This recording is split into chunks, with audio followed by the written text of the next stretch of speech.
স্পেনের নাম হয়তো সবাই শুনেননি, কিন্তু মেসির নাম তো সবাই শুনেছেন নাকি?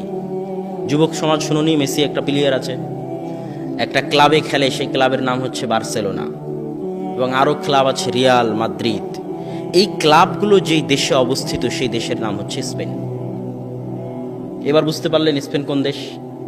সৌদি আরবে আমরা দেখি, সৌদি আরবের যুবকেরা, আমার খুব আফসোস হয়, কষ্ট হয়, শরীরে রোম শিউরে ওঠে যে আরব দেশের এই সমস্ত যুবক, এই সমস্ত কিশোর, তারা মেসির 10 নম্বর গেঞ্জি ইউজ করে। প্রচুর মেসির ভক্ত আছে সৌদিতে, রোনালদোর গেঞ্জি ইউজ করে, মেসির গেঞ্জি ইউজ করে, এবং তারা বার্সেলোনা, রিয়াল মাদ্রিদ এই সমস্ত ক্লাবের খেলা নিয়ে সর্বদা মত্ত থাকে।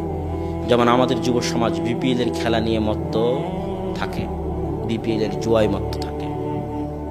তো আমি আফসোস হই, কোন জায়গায় কষ্ট পাই, যে এই সমস্ত যুবক জানে না, আশ্চর্যের বিষয়, এই সমস্ত যুবক জানে না যেই সমস্ত ক্লাবের, যেই সমস্ত প্লেয়ারের খেলা নিয়ে তারা আনন্দ করতেছে, সময় নষ্ট করতেছে, ওই সমস্ত ক্লাব, ওই সমস্ত প্লেয়াররা যেখানে খেলে, সেই মাটি, সেই সরজমিনের মালিক একদিন মুসলমানেরা ছিল।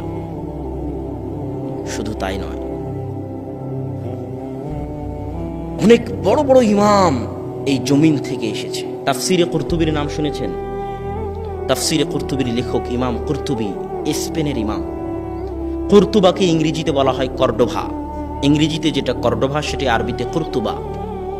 ওই কর্ডোভা শহরের ইমাম হচ্ছেন তাফসিরে কুরতুবির লেখক ইমাম কুরতুবি, স্পেনের ইমাম। হাফিজুল মাগরিব ইবনু আব্দুল বার 463 হিজরিতে মারা গেছেন।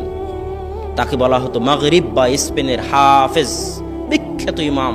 মুয়াত্তা মালিকের দুইটা ব্যাখ্যা গ্রন্থ তিনি লিখেছেন। মুয়াত্তা মালিক, ইমাম মালিকের লেখা হাদিস গ্রন্থ, যার দুইটা ব্যাখ্যা গ্রন্থ হাফেজ ইবনু আব্দুল বার লিখেছেন। তার বাড়ি হচ্ছে স্পেনে। ইবনু হাজাম আন্দালুসি বিখ্যাত ইমাম, তার শত শত বড় বই আছে, আল মুহাল্লা, যেই বই ছাড়া উলামায়ে কেরাম ফতোয়া দিতে পারে না, সেই বইয়ের লেখক ইবনু হাজাম আন্দালুসি হচ্ছেন স্পেনের ইমাম। আব্দুল হক আল ইশবিলি বিখ্যাত মুহাদ্দিস, তার বহু বই আছে আহকামের উপর লিখিত, যেই বইগুলোর পরবর্তীতে ইমামেরা ব্যাখ্যা করেছে। তিনি হচ্ছেন স্পেনের ইমাম। এইভাবে যদি স্পেনের ইমামদের নাম বলতে থাকি তো শেষ করা যাবে না, কিন্তু মুসলমানেরা তাদের ইতিহাস জানে না। তো ওই স্পেন মুসলমানেরা হারিয়ে ফেলেছে। যে বাইতুল মাকদেস ফিলিস্তিন, সে বাইতুল মাকদেস এখন পর্যন্ত মুসলমানেরা 2 বার হারিয়েছে। যেই বাইতুল মাকদেস ওমর রাদিয়াল্লাহু তাআলা আনহু পায়ে হেঁটে এসে বিজয় করেছিলেন, বিজয় লাভ করেছিলেন। তার গোলাম ছিল উটের পিঠে, তিনি ছিলেন পায়ে হাঁটা অবস্থায়। এত বিশাল খলিফা যে বাইতুল মাকদেস বিজয় করেছেন, সেই বাইতুল মাকদেস মুসলমানেরা কয়বার হারিয়েছে? 2 বার হারিয়েছে।